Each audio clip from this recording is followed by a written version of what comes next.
নতুন উদ্যোক্তার জন্য ব্যাংক লোন পেতে হলে কি করণীয় এবং কিভাবে সহজ শর্তে ব্যাংক লোন পাবেন আমার অভিজ্ঞতা থেকে গাইডলাইন করে দিব। আমি engineer Jahangir Alam Apu, founder and CEO Bikri industry. Bank loan পেতে হলে সর্বপ্রথম আপনাকে যেই প্ল্যানটা নিতে হবে আমি পূর্বে বলেছিলাম, আগে প্রথমত আপনি কোন ব্যাংকে অ্যাকাউন্ট করছেন সে ব্যাংকটা সিলেক্ট করতে হবে।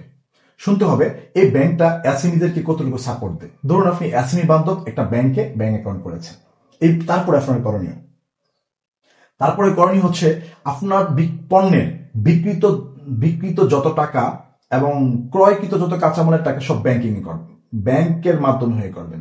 ধরুন আপনি একটা প্রোডাক্ট সেল করেছেন, আপনি চেষ্টা করবেন কাস্টমার থেকে টাকাটা অনলাইন ব্যাংকিং এ নিতে অথবা চেকে নিতে। এখন কিছু কাস্টমার চেকে দিতে চাইবে না, কারণ লেনদেন হবে, আপনিও নেবেন না। আপনি টাকাটা ক্যাশ নিয়ে নিলেন, ক্যাশ নিয়ে ওই দিন বা তার পরের দিন আবার ব্যাংকে ডিপোজিট করবেন। ঠিক ডিপোজিটের একদিন পরে আবার এটা খরচ করবেন, আপনি পারচেস করবেন। মানে অলমোস্ট কথা হচ্ছে আপনার বিজনেসের যত টাকা আসবে আপনি আপনার ব্যাংক অ্যাকাউন্টে একবারের জন্য হলেও একটু করে হলেও টাচ লাগিয়ে আপনার একটা ডাটা রেখে যাবেন, স্পট রেখে যাবেন।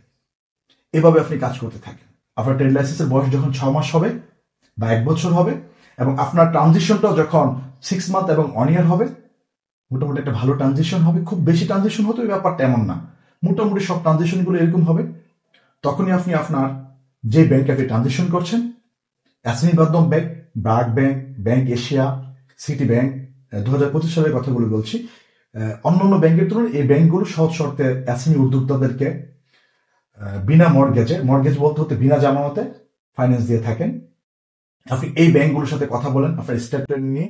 ব্যাংক আপনাকে, ব্যাংকের যে অফিসার আছে সে আপনাকে একটা গাইডলাইন দিবে, ওই গাইডলাইন ফলো করেন, এগিয়ে যান। আপনি ব্যাংক ফাইন্যান্স পেতে আপনার খুব সহজ হবে।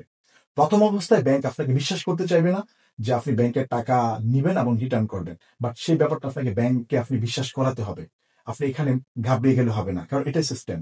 ব্যাংক চাই একজন ভালো ব্যক্তি, ব্যাংকের কাছে অ্যাভেলেবেল টাকা আছে। ব্যাংক একজন ভালো পার্সন চাই, যে পার্সনটাকে আমি টাকা দিব কিন্তু সে আমাকে আবার টাকাটা রিটার্ন করবে, এই জায়গাটা চাই এবং এই জায়গাটা বিশ্বাস চাই। তো ব্যাংক আপনাকে যখন বিশ্বাস অর্জন করতে পারবেন, ঠিক আপনাকে লোনের প্রসেস করবে। লোন ফাইনালাইজ করার আগে একটা অডিট হবে, একজন ব্যাংক ম্যানেজার আপনার এখানে অডিট করবে। অডিট করে আপনার সমস্ত ডকুমেন্ট গুলো দেখবে, সেলস ইনভয়েস গুলো দেখবে। আপনি সেলস ইনভয়েস গুলো সংরক্ষণ করবেন। আপনার ব্যবসার প্রথম দিন থেকে যত বিক্রি আছে এই বিক্রিগুলো সংরক্ষণ করবেন, ব্যক্তির নাম অনুযায়ী কার্বন কপিটা সংরক্ষণ করবেন। আপনি যখনই 1 বছর পরে লোন নিতে যাবেন তখন আপনার এই কপিটা ওই ব্যাংক ম্যানেজার দেখতে চাইবে। সে মোটামুটি একটা অবজার্ভ করবে আপনার বিজনেসের উপরে, অবজার্ভ করে আপনাকে আপনার বিজনেসের পজিশন অনুযায়ী 10 থেকে 20 লক্ষ টাকা স্টার্টিং এ আপনাকে দিবে, যেটা আপনার বিজনেসের জন্য হয়তো কিছু হলেও সাপোর্ট হবে। এসএমই উদ্যোক্তার ক্ষেত্রে কথা বলছি। আর যদি বিগ ইন্ডাস্ট্রি, তারা তাদের জন্য আরো ভালো মেন্টর আছে, নিঃসন্দেহে তারা অনেক ভালো সাপোর্ট দিবে। তো এইভাবে আপনি আগাতে থাকেন, ব্যাংক আপনাকে একটা ভালো সাপোর্ট দিবে, আপনিও ব্যাংকে একটা ভালো সাপোর্ট পাবেন। আর আমরা যারা এসএমই উদ্যোক্তা আছি, নিঃসন্দেহে আমাদের ব্যাংক সাপোর্ট দরকার আছে। আর যারা ব্যাংক সাপোর্টহীন ব্যবসা করতে পারবেন, নিঃসন্দেহে তাদেরকে মোস্ট ওয়েলকাম। ভালো থাকবেন, সুস্থ থাকবেন। যারা আমাদের চ্যানেল নতুন আছেন, সাবস্ক্রাইব করে সাপোর্ট দিবেন। আমি চেষ্টা করছি, আমি যা জানি তা আপনাদেরকে জানাতে। আমি ইন্ডাস্ট্রিতে আছি 7 বছর যাবত।